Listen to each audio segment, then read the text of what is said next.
बिस्मिल्लाहिर्रहमानिर्रहीम। अस्सलाम वालेकुम दोस्तों, आज के प्रोग्राम न्यूज़ लाइन के साथ मैं हूँ रोहेल अकबर और मेरे साथ मौजूद हैं इस वक्त assistant commissioner city Bahawalpur Usman Chaudhry साहब। अस्सलाम वालेकुम। तो सर जी, आज हमने बात करनी है मुहर्रम, क्योंकि शुरू हो चुका है। इस मुहर्रम के दौरान आपने बहावलपुर शहर के लिए क्या इंतजाम किए? सबसे पहले मैं आपको बताता चलूँ कि बहावलपुर का जो मुहर्रम है वो बहुत पुरअमन होता है और हिस्टोरिकली भी अगर देखें तो बहुत पुरअमन किस्म का मुहर्रम होता है यहाँ पर। तो उसमें सबसे पहले जो हम स्टार्ट करते हैं पीस कमेटी की मीटिंग्स के अमन कमेटी की मीटिंग्स के हवाले से स्टार्ट करते हैं, जिसमें हमारे तमाम उलमा कराम होते हैं, जिसमें तमाम हमारी सिविल सोसाइटी के लोग होते हैं, जिसमें ताजरान के अंजुमन ताजरान के लोग होते हैं। ये सब लोग हम बैठते हैं और बैठकर डिस्कस करते हैं। उसके बाद प्लान्स लेआउट होते हैं। उसके बाद कुछ जो मुख्तलिफ महकमों के साथ मीटिंग्स होती हैं वो बहुत ज़रूरी होती हैं। उसमें मैं आपको बताता चलूँ कि सबसे अहम होता है वापडा का किरदार बहुत अहम होता है। उसमें फिर हम देखते हैं PTCR, क्योंकि इनकी केबल्स होती हैं जिसमें ताज़ियाना जब निकलता है तो ये चीज़ें कोई भी किसी किस्म का मिसहैप हो सकता है, तो तमाम डिपार्टमेंट्स फिर एक पेज पर आते हैं। तो उसके बाद सबसे इंपॉर्टेंट जिसमें होता है मुहर्रम के हवाले से पुलिस का किरदार होता है, जिसमें हमें उनकी भी पूरी सपोर्ट हासिल होती है। पुलिस का किरदार उसमें लॉ एंड ऑर्डर के हवाले से, सिक्योरिटी के हवाले से। तो उसमें फिर लास्ट फेज़ में हम क्या करते हैं कि उसके टेंडरिंग के प्रोसेस स्टार्ट होते हैं, जिसमें पैच वर्क होता है हमारा, जिसमें सिक्योरिटी गेट्स होते हैं, जिसमें क्लोज सर्किट कैमराज होते हैं, और वो एक कोऑर्डिनेटेड एफर्ट होती है। और इंशाल्लाह हमेशा की तरह उम्मीद है कि इस दफ़ा भी मुहर्रम इंतहाई पुरअमन और पुरसुकून गुजरे। सही। तो जनूबी पंजाब के अवाम के लिए गवर्नमेंट ने सेक्रेटरीट का क़याम यहाँ पे शुरू कर दिया है।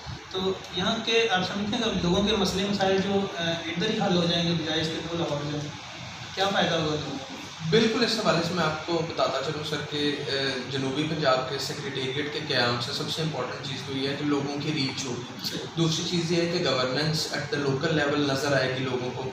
चूँकि मैं खुद साउथ से हूँ, मैं साउथ का रहने वाला हूँ, मैं हमेशा से यहाँ पे मैं पला बड़ा हूँ, तो मुझे इस चीज़ का बहुत ज़्यादा अंदाज़ा है कि जब आप एक शख्स कोई भी ट्रैवल कर कर लाहौर जाता है, जितनी ज़्यादा रीच दूर होती जाती है उतनी ज़्यादा फ्रिंजेस पर गवर्नमेंट की जो है अवेलेबिलिटी उस तरह से नज़र नहीं आती। तो यहाँ होने से विजिबिलिटी का फैक्टर बहुत ज़्यादा इम्प्रूव हो जाएगा। फिर जब सेक्रेटरी हज़रात लोकल लेवल पर काम कर रहे होंगे, जब करीबी लेवल पर काम कर रहे होंगे, तो ज़ाहिर बात है एक तो बहुत जल्दी मसाइल का हल होगा, और दूसरी चीज़ ये होगी कि मसले मसाइल जो लोगों के होंगे उसकी एक्सेस बहुत बेहतर होगी और जो टाइम पीरियड है वो कम हो जाएगा। ठीक है। PTI गवर्नमेंट को 2 साल मुकम्मल हुआ है। इन 2 सालों में अवाम को कोई रिलीफ मिला यहाँ?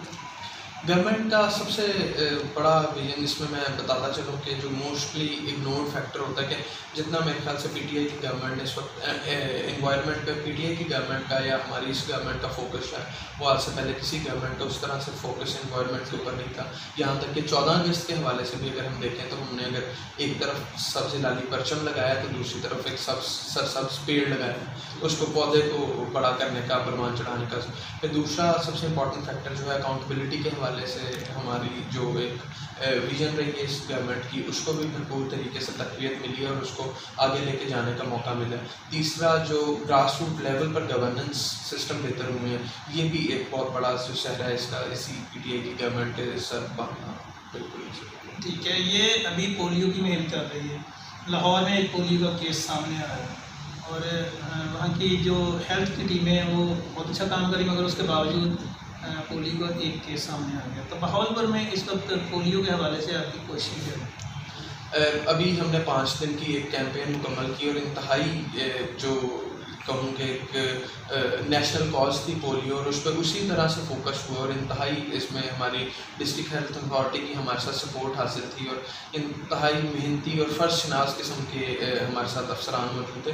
उसमें सबसे अहम चीज़ ये है कि सोशल एनर्शिया ज़रूर है, एक सोशल जो है जिसको आप कहें कि एक लेथार्जिक एटीट्यूड है टूवर्ड्स दिस नेशनल कॉज। आज से पहले शायद फोकस ज़रूर होता रहा, लेकिन उसमें कुछ लूप होल्स थे जिसकी वजह से अभी तक भी अगर केसेस सामने आ रहे हैं। बहावलपुर के हवाले से अगर मैं आपको बताऊं तो 99.3% जो हमारा टारगेट था, जिसमें तकरीबन 7.5 लाख से ज़्यादा बच्चों को पोलियो के कतरे इन 5 दिनों में पिलाए हम सारी टीम्स ने, पूरे ज़िले में कोई एक ऐसा केस नहीं है जहाँ पे लोगों ने रिफ्यूज़ किया हो। अगर रिफ्यूज़ किया तो टीम ने उन्होंने बार बार विज़िट किया, टीम्स बार बार गई हैं, जाकर उनको इंश्योर किया कि कोई ऐसा केस ना हो जहाँ पे बच्चों ने पोलियो के कतरे ना पिए हों।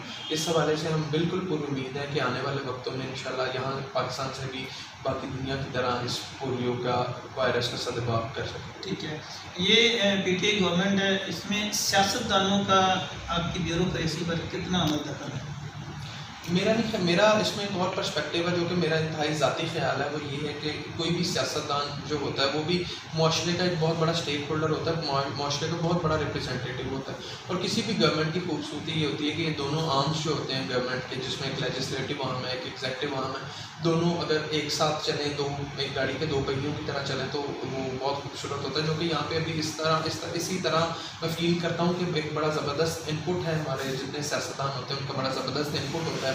वो मुआशरती मसाइल होते हैं, जो लोगों के मसाइल होते हैं, जिस तक बात अगर अफसरान की या हम दफ्तर में बैठ के उस तरह नहीं समझ सकते, जो कि डेरों पे बैठ के सियासतदान अगर बेहतर तौर पर समझ रहे हैं तो वो हम तक पहुँचाते हैं और उसको मिलकर सॉल्व करने की कोशिश करते हैं।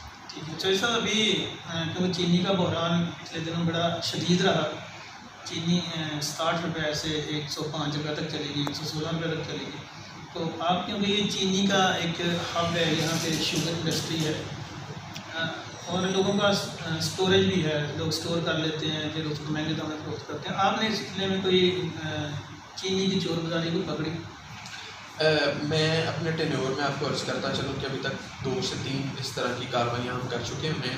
दूसरी चीज़ ये है कि हमारी प्राइस कंट्रोल की बड़ी एक इफ़ेक्टिव मैनेजमेंट है, जिसमें किसी भी सूरत किसी को इजाज़त नहीं दी जाती कि वो गिराम फरोशी करे या ज़ायद नफ़ों पे कोई भी आइटम फ़रोख्त करे। सिर्फ चीनी की बात नहीं है, गंदों पे भी हमारी उसी तरह, वीट के हवाले से भी उसी तरह, दालों के हवाले से भी हम उसी तरह एक्टिव हैं।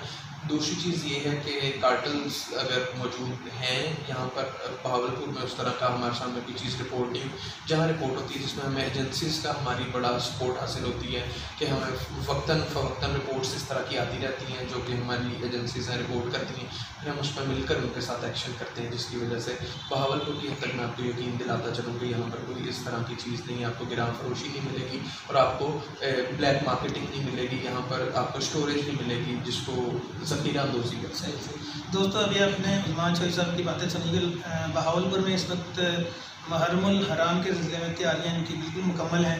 दूसरा, यहाँ पे जो ज़रूरत ज़िंदगी हैं वो भी एक आम इंसान तक बआसानी पहुँच रही है। यहाँ पे किसी चीज़ की कोई शॉर्टेज नहीं। इसके साथ इजाज़त दीजिए, आपसे फिर मुलाकात होगी। अस्सलाम वालेकुम।